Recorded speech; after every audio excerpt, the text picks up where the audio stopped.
All right, Panther fans, Stu is back, and first thing we're going to do is we're going to talk about the finals a little bit, and then we're going to talk a little bit about the Panthers and Yandel and some of the situations. But with Stu, you guys have watched the previews that we've done for the last two playoff series, and you got to give him credit. He's been pretty much dead on with what he said, to the point of specifics with players and specifics with exact events that would go on. Been dead on. So, well, I want to give Stu a little bit of time to give his thoughts on the finals, because when you're right, you're right, and Stu, you've been right. Thanks. Appreciate that. I think you said it in one of your recaps that this series was boring. It really was. It had none of the fire, except for a couple of instances, I think in the last game, or maybe the game before that, as opposed to the Panther series, which was all out war. The referees definitely let things go. I'm talking about the Panther series now. In that first period, with all the scrums and the, guys trying to rip off helmets and punches and, Yeah. and then of course later in they call some weak penalties like the stick tap by Declare on Kucherov, the pussy goes down like he's shot, crazy. And then, letting the McDonough hit on Duclair go, and then Bennett does the same thing. And not only does he get a major, but then he gets suspended. So anyway, getting back to the finals, I said it in the preview. The Canadians really needed to take it to them, game in, game out, shift after shift. What I noticed was Tampa doing what Montreal should have done. And I think, when we text back and forth, I talk about, the opening whistle and banging bodies, setting a precedent for, hey, we're gonna get you. We're gonna hit you every time you touch the puck. Yep. And again, the other thing I stressed was mistakes. Almost every goal scored is off a mistake. Right. Case in point, I know I mentioned something about defensemen passing blindly behind the net to their partner. Yep. And not realizing that there's an opposing player that might be calling for the puck, and they're thinking it's their defensive partner, and boom, he passes it blindly. I forget the guy that scored, but puck's in the back of the net real quick. Bang bang, it's in the net. Yep. Another highlight that sticks out for me is the game where Montreal was pretty much dominating the whole period. Right. And I think with 0.03 seconds, I think it was Coleman that, swooped in, and, the defenseman didn't box him out or whatever, and he just dove for it, and it in the net. Yeah. 1-0. The whole momentum of the game changes. Oh, yeah. Lack of scoring on the power play by the Canadians. Power play was awful. Definitely a factor. Yep. And then, Tampa, like I said, they come in waves, and they can play any game. I mean, they said it on the game commentary. I think it's not even important who said it, but they can play a 6-5 shootout. Right. And they can play a 1-0 shutout. Right. And that's amazing. It's amazing how every series closed with a shutout. So you can't take anything away from Vasilevsky. He was the best player out there. Yep. The guy is good, but I think you posted stats this morning, or someone posted stats this morning, of what the Panthers did to him all season. Yeah. I talked about it in the I'm gonna still say it wrong. I'm gonna call it the Vezina. I talked about it in the Vezina Trophy video where I thought we cost them, and then Jeff on Twitter put out some stats today where like his save percentage was like 890 something against us, and also Columbus too. But for the finals, the thing that I saw was every single time Montreal would come in these waves, and they would gut it, and you just thought they were gonna do it, and then Vasilevsky would be making these ridiculous saves. And I think that just over time, Montreal just got discouraged. I think they just came hard. They would come hard for 10 minutes, and they'd get nothing out of it because Vasilevsky would be unbeatable. And by the Yeah, end of you definitely get frustrated. The Panthers had the same thing happen to them. right, I don't right, know if it's discouragement. I think it's more frustration. And yeah, then you start pressing, and then you start passing too much because you're figuring I got to look for the perfect shot. right, right, exactly. And excuse me, the I lost the other thing I was going to say. Dang it, I forget what I was going to say. I was all Doesn't right. take me Well, much to do that. yeah, yeah, yeah. Well, we'll move on. That's okay. So, all right. So yeah, overall, unfortunately, it wasn't a great series. Um, Montreal has some good young players that, I mean, but oh, that's what I was going to say. By the end of the last game, they were just throwing out the two lines. And you could tell the last 10 minutes of the game when they needed that extra burst, they were gassed, man. They were Totally absolutely, get. yeah, yeah. I mean, you saw guys just coasting. They're dumping the puck in, and I watched multiple times where Montreal's dumping the puck in, and the guys that are supposed to go to the puck behind the net and had the board battles were literally, instead of going to the Tampa player, they were literally just coasting and hoping that once the Tampa player got the puck, that they could intercept the pass whichever way Tampa was going to try to move it. They were so gassed and so exhausted that they were not. I was watching guys just behind the net just coasting instead of moving their legs. And Yeah, I don't understand that strategy. You still got to roll lines, right, lines three right, and four. Um, again, yeah, that whatever fourth line you have, that fourth line is critical because that's supposed to be the defensive line, and that's the line that's supposed to give the top two lines the right, breather that they need. right, right, right, Let's right. talk about the winning goal because I just want to, make a comment about the fact that the defenseman did not box out the offensive player, and that's a play we see so many times Right. with who. Yeah. Yeah. Exactly. But great play by Tampa. Yeah. But that's a play where that player's got to get knocked on his ass, no Exactly. doubt. Yeah. No doubt. You just Especially can't. in a 0-0 game where you're pretty much holding your own. Right. Right. So Anybody comes within a foot of that net, 2 feet. You're right. They've got to be knocked on their ass. They've at least got to be boxed out. And yeah, that's exactly what we see with a couple of Panthers. That but one in particular, which we'll get to. the But other yeah. thing is, the other thing is coming out that third period, which is basically Custer's last stand. Right. You got to come out on fire. Yeah. You can't wait for the last 5 minutes to ramp it up. You got to No. bring it like intense from the opening whistle. Yep, So I agree. I think they were just gassed. I think that they were just wiped out, And the thing with Vasilevsky, like we said, you can get frustrated. yeah, their power play was so Oh, discombobulated. There oh, was like no flow at all.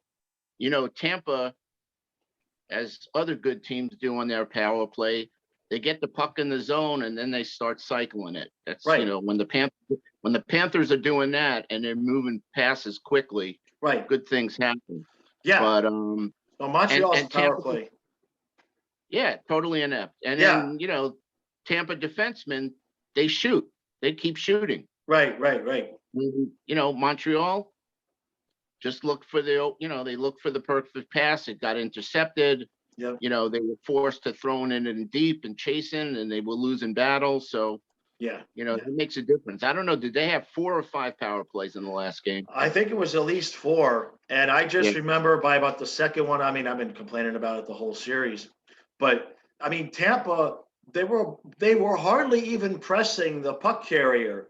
And the puck movement just between the Montreal players was so horrible. And I Slow just, as molasses. Slow as molasses. There yeah, wasn't one guy that took control, maybe Gallagher, but there wasn't really one dominant guy that was quarterbacking things and coordinating things. right. We have 3 actually because Ekblad was out, but you got Barkov, the drop pass, which I hate. Yeah. But once Barkov gains some speed, I mean, he usually dumps off to Huberdeau, but he's got options. Right. And then we got Ekblad and Uyghur who can move the puck. Right. And of course, Forsling, but obviously getting it in the zone and getting it set up is the way to go as far as success in the power play. You can't get in the zone. The opposing team keeps dumping it out. Right. And I said it to you while we were texting. Another waste. Another waste opportunity. Yeah. And I mean, once Tampa would get their stick on the puck, they're clearing it. And I mean, it's 30, 40 seconds every time. There was just no urgency on Montreal's part.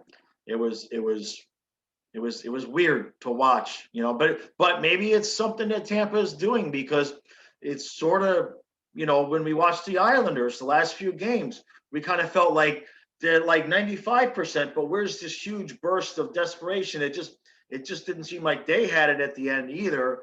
And maybe it's just an effect of playing Tampa. I mean, maybe it's just they just got so many high quality guys. I mean, they did it to both teams. Let's put it that way. Whatever the effect is, it happened to both teams. Happened to us, except for one game where I think that was the game we got demolished. Right. I think pretty much in those other games we played desperate. I mean, again, game 5, I was there. There was so much energy, and granted, it was the home crowd, but like I said, the series was boring. Eddie Olczyk at least gave us some props on the post game, saying that Tampa's toughest opponent and toughest series was against the Panthers. Right. I got news for you. I've said it on Twitter. Put Ekblad in the lineup. Right. Totally different series. But given the fact that we were out Ekblad, we should have. I mean, that game 1 really ticks me off, because we got a goal taken away, and then we got penalties that weren't called, and then penalties that were called against us that cost us. We should have won that game. We dominated that game, but what are you going to do? It's next season. I want to make a quick comment on the post games. Sure. I mean, there were differences of opinion on Twitter about Kucherov shirtless, profane. I'm thinking about doing a video about it, but I want to hear your take. Putting down the Canadian fans. I mean, no class at all. I mean, I don't like Kucherov to begin with. I think he's a pussy. Obviously they got away with the, manipulating the cap, whether it's legal or not. Everybody knows they still manipulated the system.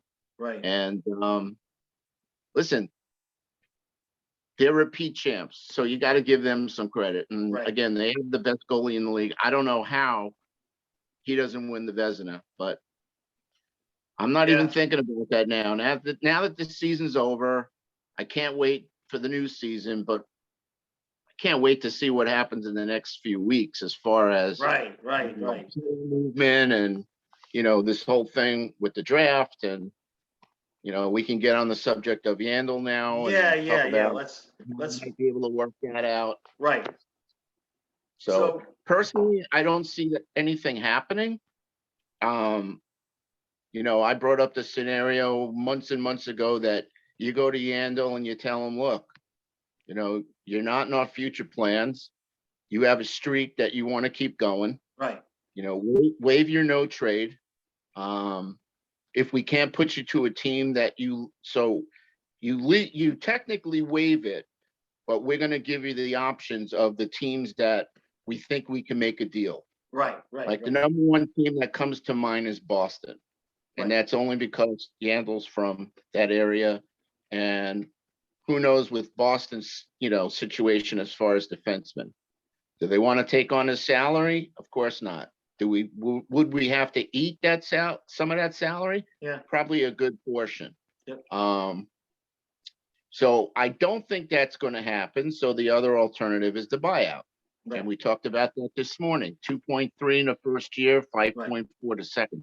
I don't, excuse me. The second year scares me because that's the year we got to sign Barkov and Huberdeau. Right. So I thought about that, and that's why these discussions, in my opinion, the discussions that they're having now with Barkov, Huberdeau, and to a lesser extent Bennett, are important because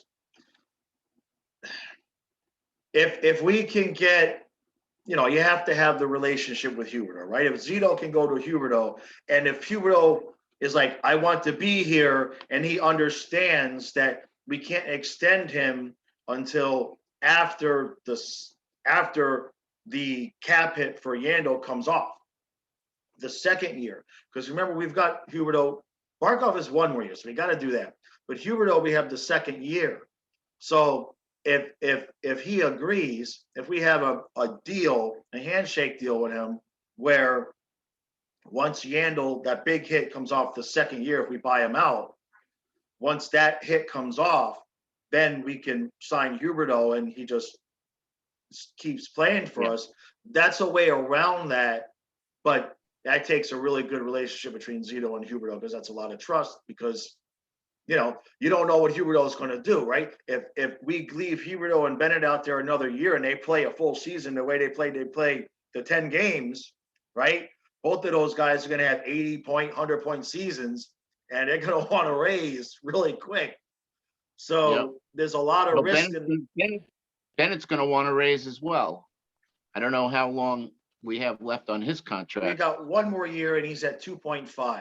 So okay, so he's definitely going to want at least 3.5. That's just right. my yeah. Well, my idea is I would like to see us extend Bennett. Honestly, I'd rather see us extend Bennett first, because right now you could probably get him for 2 years, 3.5. Give him a couple of years of bridge deal so that. But if we just let him roll with that contract, and he has an 80-point season with Hubert. I mean, he was playing at a 1.5 point, per game pace, which I know is a small sample size. But even if he gets a point a game, he's going to laugh at 3.5. So yeah, well, let's see what he does in a whole season. Well, that's the risk, though, right? That's a risk reward thing there. But well, as far as Huberdeau and Barkov, and this is just on what I know from interactions with both players, although more Huberdeau than Barkov. Huberdeau wants to be a Panther for life. He loves it there. I mean, what's not to love? Right. Living down here and playing down here. Right. Barkov too. I mean, they make it publicly known, but I really do think they want to be so with Ekblad, and those 3 players are the core. Right. So I just don't know if someone dangles an additional $2-3 million in front of them. Who knows? Right. But then again, I went back to saying, what's $2 million? I mean, right. Is $2 million. So right. Well, and also it depends on where it is because of the taxes, right? Right. But anyway, one would hope that Zito has developed that relationship. I think he has. I think the players really like him. Right. He's closer in age than Talon was, who was the grandpa, the over the hill grandpa. Yeah. But it's going to be interesting. Well, the other thing for me is that, all right, so let's say basically nothing happens and we're not able to move Yandel. Maybe we can move Strawman or buy out Strawman. Maybe, we make a little bit of room, but not a lot. So you're on the live streams.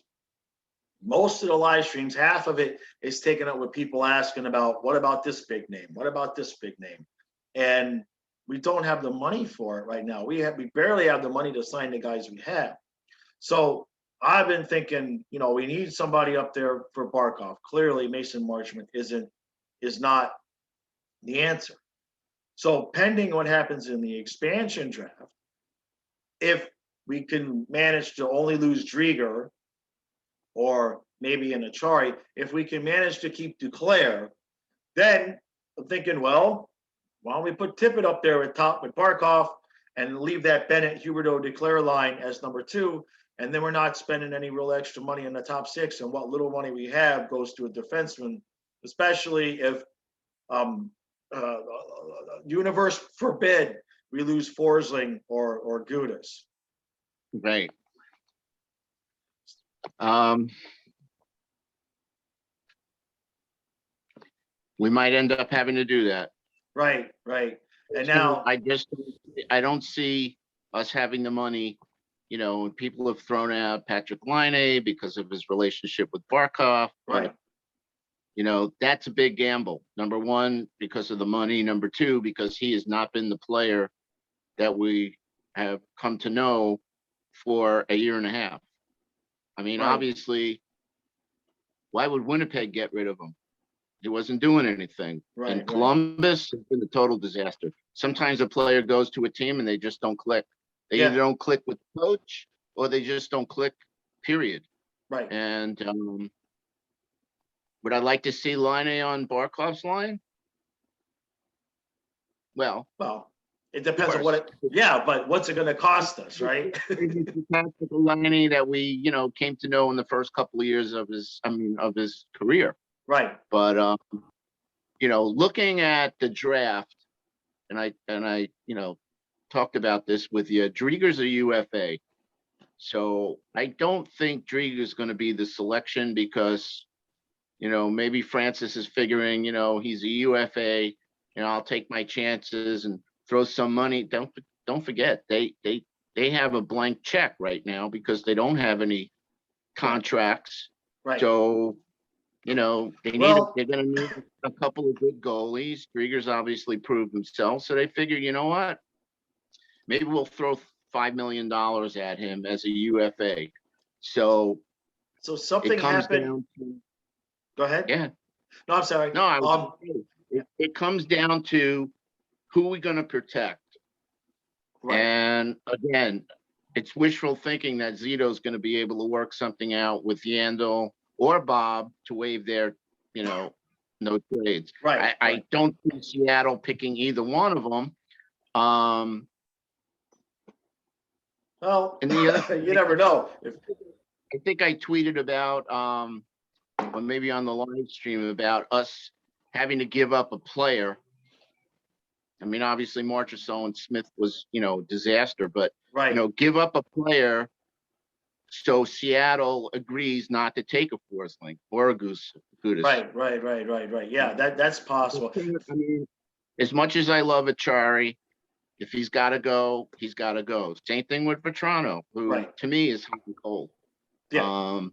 But there's other players, you know. So the thing about Drieger is something happened yesterday, and you know how this stuff works.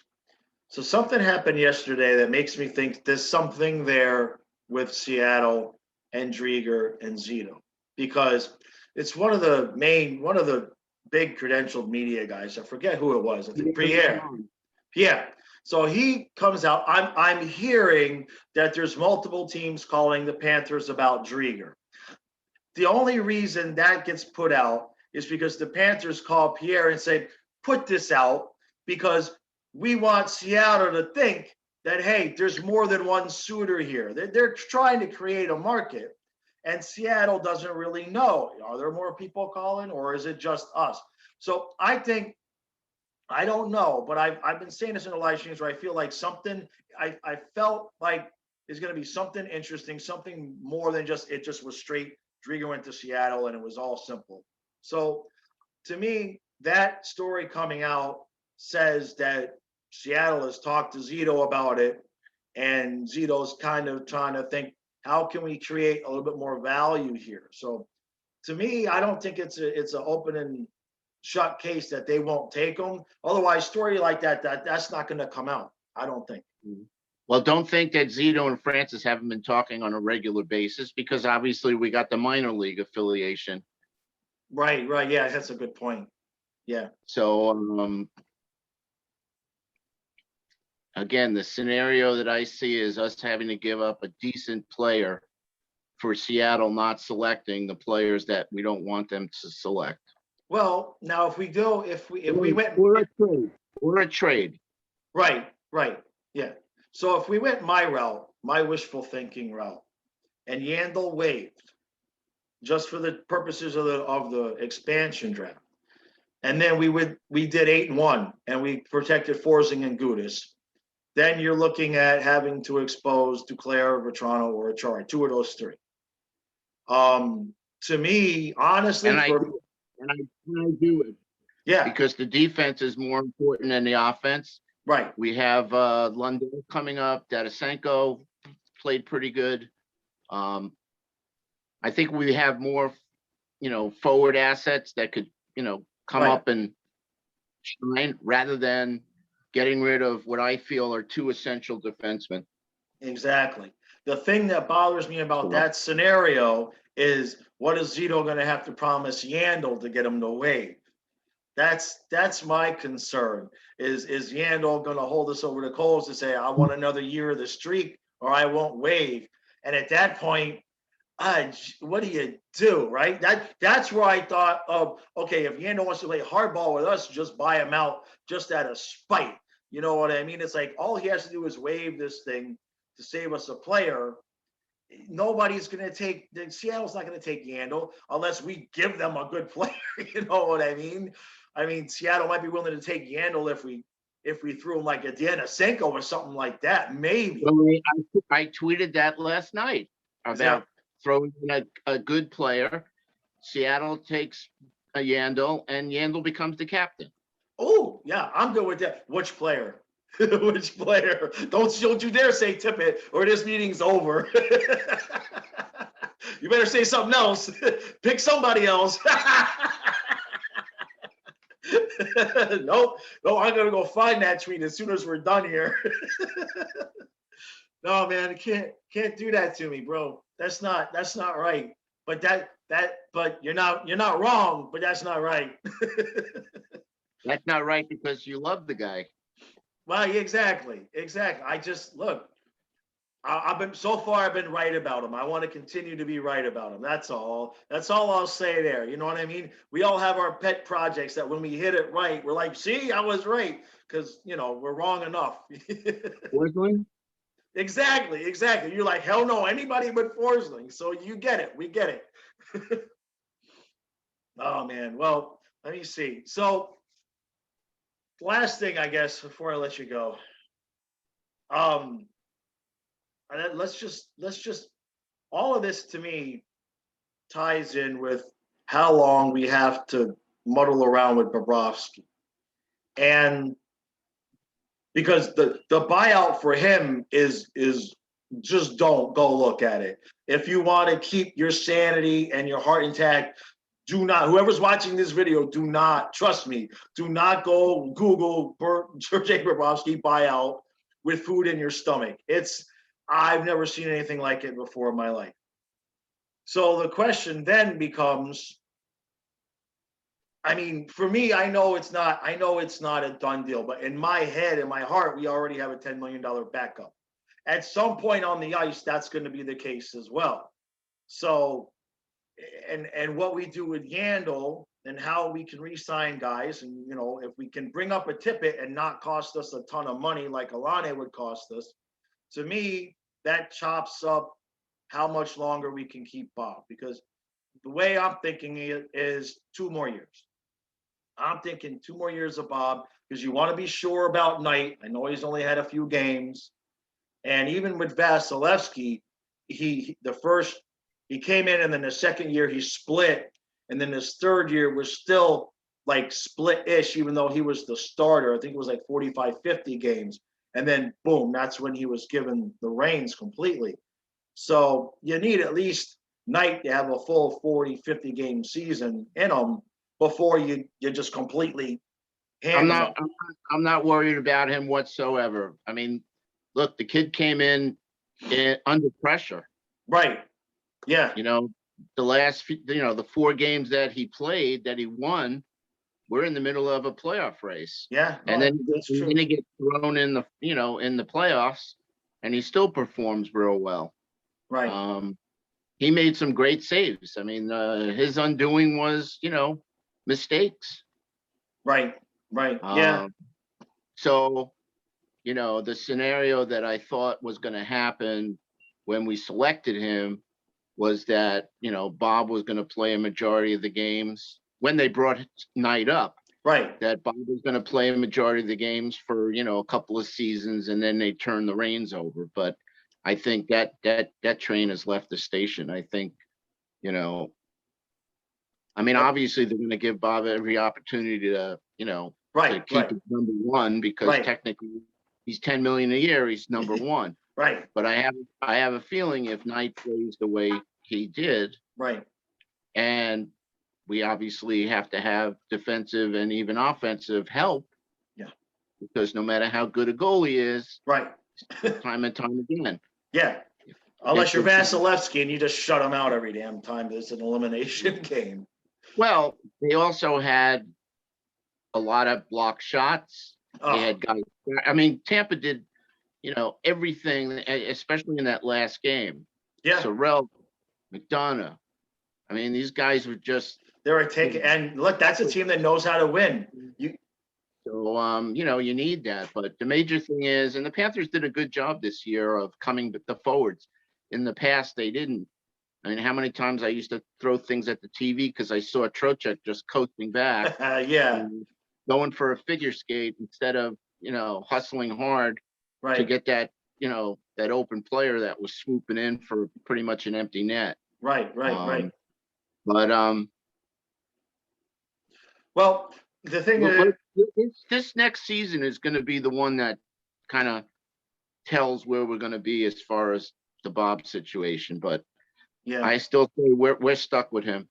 Well, the thing I've said it in the video and is that all I want is a real competition, from the sense of, if it's anything like last year where statistically it's not close and Knight is the better goalie, then Knight needs to be playing. There's no more of this. We're last year, we're given an even split. At one point in the season, Drieger was a full goal a game better, and Bob was still considered the number one. That crap has to stop. If it's close and tight, you split it and we're good. But if it's like it was last year, where Knight is, even by the end of the season, Drieger was still 0.75 goals a game better. That's a goal a game. You got to start the dude. You know what I mean? It wasn't close. So hopefully, the thing that gives me hope going into next season in terms of Q is that he benched Yandel in the playoffs and he scratched Bob in the playoffs. So that, to me, at least it feels like Q reached a point of, all right, enough is enough. I'm going to go with the guys that are playing. The only thing I'm not happy with Q about is that game 2 thing where Bennett got suspended and we went with the 7D instead of giving Gusev a shot out there. And that was a disaster. That I think, game 1 and game 2, between what the refs did in game 1 and the suspension and how Q handled it, that cost us not splitting those 2 games, in my opinion. Agreed. All right, bud, you got any last thoughts there? Well, you've been right so far. Make a prediction. Well, we'll reconnect, after the draft. Okay. And just discuss that. And it's going to be an interesting free agency. We really got too many players to sign and not enough money to do it. So we do. It's going to be interesting to see, once the trade window opens up, if Zito can pull off any type of magic. We know he can find young, cheap players, or I should say inexpensive players. Right. He's done it, but those players are going to want to raise. Yeah. The ones that we seen for 800,000 that, Forsling is a perfect example. Right. We hit a home run with that. Marchman, I actually like that guy. I don't think he deserves to be on the front line. Right. I think they have him up there for his, checking ability and his size. But anyway, he needs to be a staple of the fourth line. I like the guy, but a fourth line of Achari, Marchman, and Cizikas. Give me that, and I'm happy. Now we have another complication, and that is Barkov, Bennett, Wenberg and Lundell. So I who gets know. 3 seats? I think Wenberg was just a 1-year deal. I think Oh, I've had a discussion with somebody. I gotta, I'll re-look at that. But I think Wenberg, we would have to sign him to a new contract. I think he was just a 1-year deal. Right. I don't see that. I mean, to me, maybe, you keep a Wenberg around as taxi squad. And we wouldn't have the taxi squad again, but you know what I'm saying, as a reserve. But if Lundell is anything close to what they say, he needs to play. We need that guy. From the videos, and I did a lot of searching on YouTube for, videos of him. He looks like, the real deal. He's from Finland. So we got another, member of the Finnish tribe to join Barkov. And now Barkov's at the point, besides being the captain, he's getting to be, him and Huberdeau, like elder statesmen of the club. Yeah. It's just amazing that, whatever, they've played 9 years here. Or by the time Huberdeau's contract is up, he's 30. Yeah. So it happens to all of us fast, doesn't it? I was 30 last week. I don't know what happened. Well, I'm stuck on 30 for 33 years. I've been stuck on 30. That's a good place to be. Yeah. All right, Eric. All right, bud. I appreciate it. We'll chat again soon. Thanks, bud. All right. Have a good one. Yeah, you too. Bye. Later. Later.